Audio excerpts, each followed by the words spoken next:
নমস্কাৰ প্ৰিয় বন্ধু বান্ধৱীসকল, মই সাজিদ আৰু সকলোকে মোৰ চেনেলটোলৈ স্বাগতম জনাইছো। আজিৰ এই ভিডিঅ'ৰ জৰিয়তে আপোনালোকক দেখুৱাম কেনেকৈ মুখ্যমন্ত্ৰী মহিলা উদ্যমিতা অভিযানৰ ফৰ্মটো ফিলআপ কৰিব পাৰি। আপোনালোকক মই ষ্টেপ বাই ষ্টেপ দেখুৱাই যাম আৰু আপোনালোকে এই ষ্টেপটো ফলো কৰিলে আপোনালোকে ঘৰত বহি নিজে ফৰ্মটো ফিলআপ কৰিব পাৰিব আৰু আশা কৰো আপোনালোকৰ কোনো ধৰণৰ প্ৰব্লেম ফেচ কৰিব নালাগে। আৰু তাৰ উপৰি যদি আপোনালোকৰ কিবা জানিব লগা আছে মোক কমেন্ট সেকশনত জনাবলৈ নাপাহৰিব।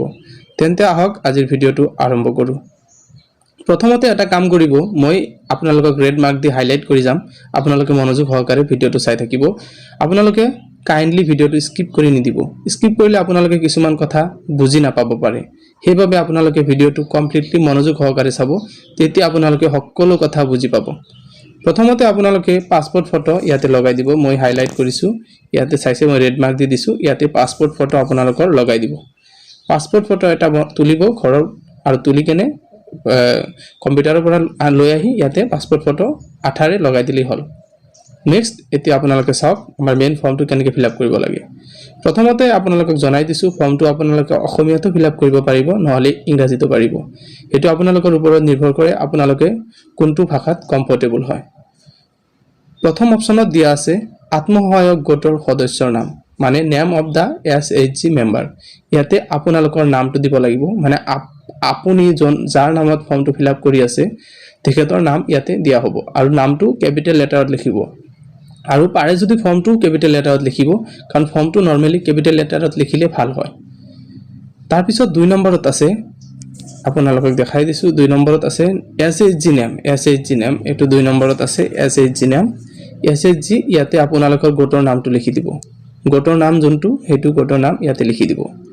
3 নম্বৰত আছে SHG MIS code. MIS code হৈছে আপোনালোকৰ যোনটো ভিও গোটৰ মাজত আছে তাতে এটা MIS কোড আছে, সেই MIS কোডটো ইয়াতে বহাই দিব। বেছি ডাঙৰ সংখ্যা নহয়, অলপ সৰু ডিজিট হয়। এই নাম্বাৰটো আপোনালোকে ভিও গোটৰ প্ৰেসিডেন্ট নাইবা সেক্ৰেটাৰি পৰা লৈ আহিব পাৰিব। 4 নম্বৰত আছে মোবাইল নাম্বাৰ। মোবাইল নাম্বাৰ ইয়াতে আপোনালোকৰ মোবাইল নাম্বাৰটো আপোনালোকে ইনপুট কৰি দিব। আপোনালোকে ঘৰত যোনটো মোবাইল ব্যৱহাৰ কৰে সেই নম্বৰটো দি দিব। আৰু 5 নম্বৰত আছে কাষ্ট। কাষ্টটো আপোনালোকে গম পাইছে আপুনি কোনটো কাষ্টৰ হয়।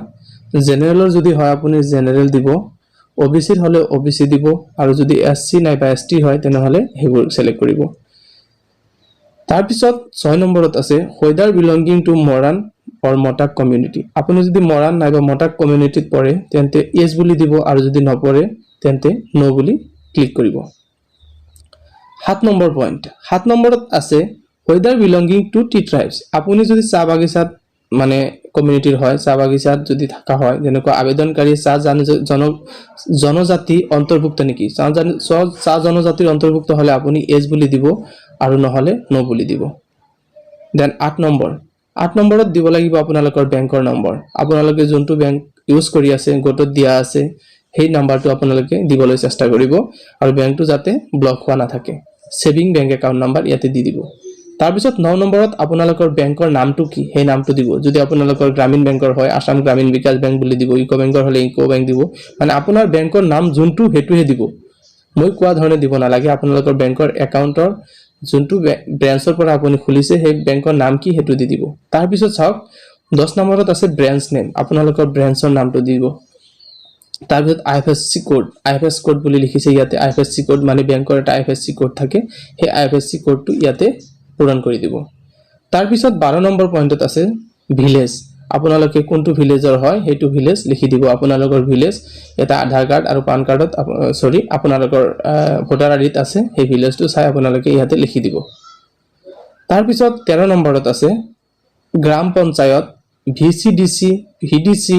or MSC constituency name। আপোনালোকৰ গ্ৰাম পঞ্চায়তৰ নাম দি দিব। আপোনালোকে কোনটো গ্ৰাম পঞ্চায়তত পৰে সেই নামটো ইয়াতে বহাই দিব। তাৰ পিছত 14 নম্বৰত আছে ব্লক নেম।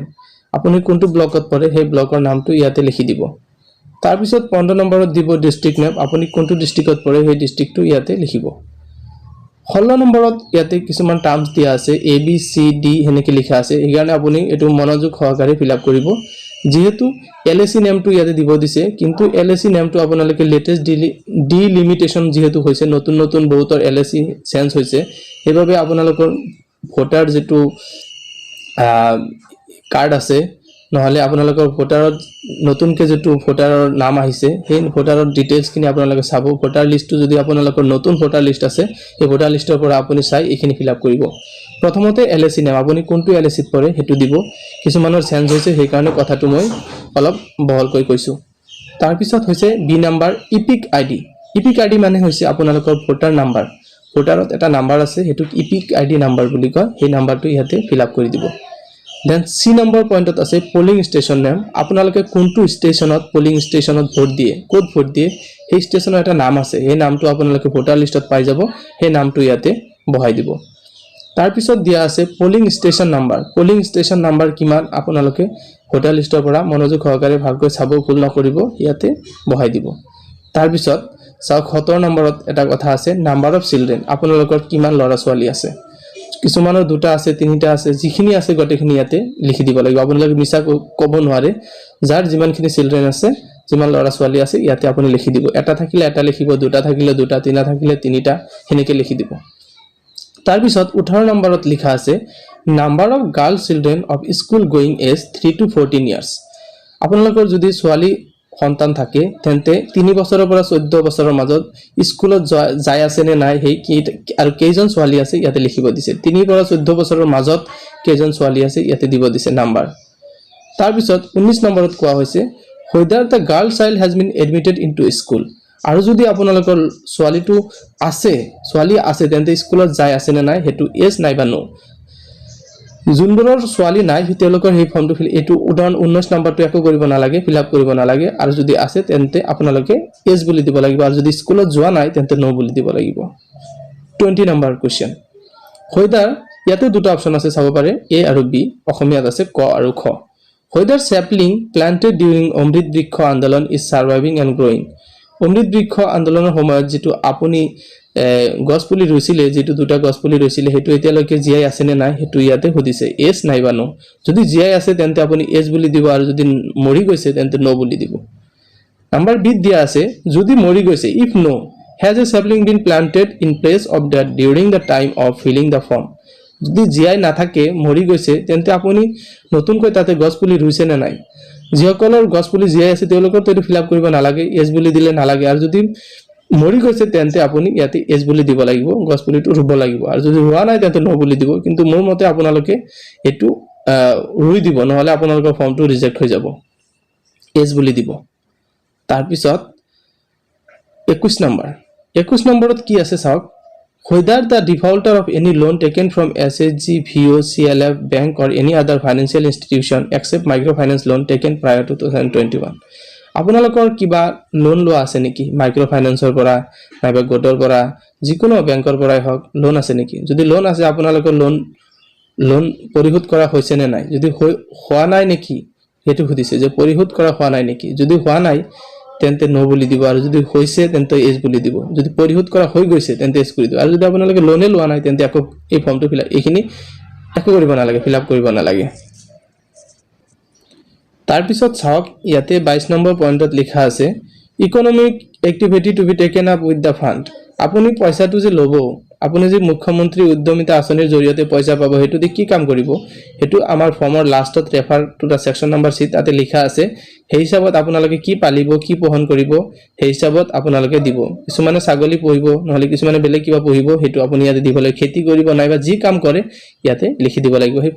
সেকশন নম্বৰ সি চাব লাগিব আপোনালোকে গো শাখা চাওক তাতে লিখা আছে তাতে আপুনি চাই কেনে এটো লিখি দিব আপুনি যোনটো যি পোহন কৰে তাৰ পিছত আছে ডিক্লাৰেশনত আপুনি লিখিব লাগিব আই আপোনাৰ নামটো দিব আপোনাৰ নামটো দিয়াৰ পিছত ইয়াতে লিখা আছে ওয়াইফ অৰ ডটাৰ অফ আপুনি ওয়াইফ অফ কাৰ হয় আপোনাৰ হাজবেণ্ডৰ নাম ইয়াতে দিব hereby declare that I declare that I will utilize the fund received from the government as per the business plan submitted by me ইয়াতে লিখা আছে চাওক তিনিটা অপচন আছে এ বি সি এখিনি পঢ়িব মই খালি কৈ দিছো ফৰ্মটো কেনেকৈ ফিল আপ কৰিব লাগে আপোনালোকৰ নামটো দিব প্ৰথমতে এত পিছত ওয়াইফ অফ আপোনাৰ হাজবেণ্ডৰ নাম দিব তাৰ পিছত ইয়াতে চাওক তাৰিখ আৰু প্লেস লিখা আছে তাৰিখটো দি দিব কোনটো তাৰিখত ফৰ্ম ফিল আপ কৰি আছে আপোনাৰ গাঁৱৰ নামটো দি দিব প্লেস আপুনি কোৰ পৰা ফৰ্মটো ফিল আপ কৰিলে আৰু তাৰ পিছত ইয়াতে আপোনাৰ সিগনেচাৰ কৰি দিব আপুনি নিজে সিগনেচাৰ কৰিব ইয়াতে সিগনেচাৰ অফ দা এপ্লিকেন্ট আপুনি নিজে সিগনেচাৰটো ইয়াতে কৰি দিব তাৰ পিছত চাওক নেক্সট পেজত কি আছে সংকল্প পত্ৰ 1 এটো ইংলিশতো আছে অসমীয়াতো আছে মই ইংলিশৰ খিনি আপোনালোকক দেখাই দি আছো এটা পেজত ইংলিশত পাব এটা অসমীয়া পাব ইয়াতে বহুতখিনি কথা লিখা আছে 1 আৰু 2 ইয়াতে কিছুমান গাইডলাইনস দিয়া আছে আপোনালোকে মনোযোগ সহকাৰে পঢ়িব কিন্তু এটো ফিল আপ সবৰে কৰিব লাগিব কেনেকৈ ফিল আপ কৰিব লাগে হেতু মই জনাই দি আছো প্ৰথমতে আপোনাৰ নামটো লিখিব আই আপোনাৰ নামটো লিখিব ওয়াইফ অফ আপোনালোকৰ হাজবেণ্ডৰ নাম লিখিব তাৰ পিছত আপোনাৰ বয়স কিমান হেতু ভোটাৰ আইডিৰ পৰা চাই লব নহলে আধাৰ কাৰ্ড পেন কাৰ্ডৰ পৰা চাই লব বয়সটো ইয়াতে দিব এন্ড মেম্বাৰ অফ আপোনালোকৰ গোটৰ নামটো লিখিব ইয়াতে তাৰ পিছত লিখিব আপোনালোকৰ এমআইএস কোড যেটো ভিও কোডৰ পৰা আপুনি এমআইএস কোডটো লৈ আহিছে হে এমআইএস কোডটো ইয়াতে লিখি দিব তাৰ পিছত এইখিনি হৈ যাব তাৰ পিছত আপুনি লাষ্টত ইয়াতে চাওক সিগনেচাৰ কৰিব দিছে এই সিগনেচাৰটো ইয়াতে কৰি দিব আপোনাৰ নিজে হাতে সিগনেচাৰটো কৰি দিব তাৰপিছত সংকল্প পত্ৰটো ইয়াতে আৰু দুটা পত্ৰ দিছে এটা হল 1 আৰু এটা 2 ইয়াতে এনেকে সেম তেনেকে লিখিব লাগিব আপোনাৰ নামটো লিখিব লাগিব তাৰপিছত ওয়াইফ অফ কাৰ ওয়াইফ হয় আপুনি হেতু লিখিব লাগিব আপোনাৰ হাজবেণ্ডৰ নাম মানে তাৰপিছত আপোনালোকৰ বয়স লিখিব লাগিব মেম্বাৰটো লিখিব লাগিব আপুনি কোনটো গোটৰ মেম্বাৰ হয় আপোনাৰ গোটৰ নামটো লিখিব লাগিব তাৰপিছত আপোনালোকৰ এমআইএস কোডটো লিখিব লাগিব পিছত হৈ যাব কথাখিনি আপোনালোকে ভালকে পঢ়ি চাব মই এটো ডিটেইলছ কোৱা নাই নহলে ভিডিওটো বহুত দীঘলীয়া হৈ যাব সেইবাবে মই ভিডিওটো শৰ্ট কৰিবলৈ চেষ্টা কৰি আছো তাৰপিছত চাওক 2 নম্বৰৰ তলত লিখা আছে solemnly affirm that on this day of যেটো কোনদিনা কৰিব সেই ডেটটো লিখি দিব ডেট মানে তাৰিখটো লিখি দিব and sign in my presence আৰু কাৰ সন্মুখত আপুনি এটো মানে সাইন কৰিছে এটা উইটনেছ থাকিব এটা সাক্ষী থাকিব লাগিব সাক্ষীৰ সিগনেচাৰটো ইয়াত দিব লাগিব আৰু ইয়াতে লিখিব লাগিব আপোনাৰ সিগনেচাৰ ইয়াতে সিগনেচাৰটো কৰি দিব আৰু ইফালে যেটো আপোনাৰ সাক্ষী তেওঁৰ সিগনেচাৰ ইয়াতে কৰিব লাগিব তাৰ পিছত নেক্সট পেজত আছে আপোনালোকৰ ফটো এটো লৈ বহুত কন্ট্ৰভাৰ্সি হৈ আছে বহুতে ভাবি আছে পুৰণা ফটো দিব লাগিব না নতুন ফটো দিব লাগিব এতিয়া মই আপোনালোকক এটা কথা কৈছো আপোনালোকে ভালকৈ ফৰ্মটো পঢ়ি চাওক ইয়াতে লিখা আছে চাওক ফটো দুটাৰ ওপৰত যত ফটো ইয়াতে স্যাপলিংৰ ফটো দিব দিছে ইয়াতে চাওক অসমীয়াত লিখা আছে চাওক কি লিখা আছে অমৃত বৃক্ষ আন্দোলনৰ অংশৰূপে ৰোপণ কৰা পুলিকেটাৰ ফটো অংশৰূপে মানে কি আপুনি অমৃত বৃক্ষ আন্দোলনৰ সময়ত মানে জুন দুটা ফটো তুলিছিল অংশ লৈছিল ভাগ লৈছিল সেই ফটোটো লাগিব সেই পুলিকেটাৰ ফটো লাগিব আপুনি তুলিছে ফটো সেই ফটো দুটা লাগিব বুলি ইয়াতে জনাইছে কিন্তু কিছুমানে ভাবি আছে আমাৰ ফটো নাই কিছুমানে পুলি মৰি গৈছে কিন্তু ফটোটো তো আছিল ন ফটোটো তো মৰি যোৱা নাই ফটোটো তো আগতে আছিল সেইভাবে আপুনি পুৰণা ফটোটো দিয়াৰ বেছি দৰকাৰ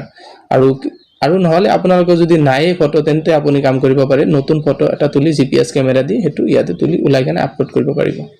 আৰু ইয়াতে লগাই দিব পাৰিব আৰু ফটো সাইজ হ'ব লাগিব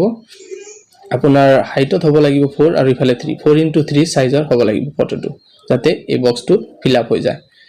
তে এটো আপোনালোকক জনাইছো কিছুমানৰ ডাউট আছে এতিয়াও যদি আপোনালোকৰ ওচৰত পুৰণা ফটো আছে তেন্তে আপোনালোকে পুৰণা ফটো দিবলৈ চেষ্টা কৰিব আৰু যদি নাই তেন্তে নতুন ফটো উঠাই আপোনালোকে লগাই দিব তাৰ পিছত ইয়াতে এইম আছে স্কিম আছে এখিনি মই পঢ়িব যোৱা নাই আপোনালোকে পঢ়ি লব কিমান টকা দিব কিমান স্কিমৰ আন্ডাৰত কি কৰিব লাগিব ইয়াতে লিখা আছে তাকে চাওক মই যে সেকশন সি ৰ কথা কৈছিলো এটোৱে সেকশন সি হয় আপুনি কি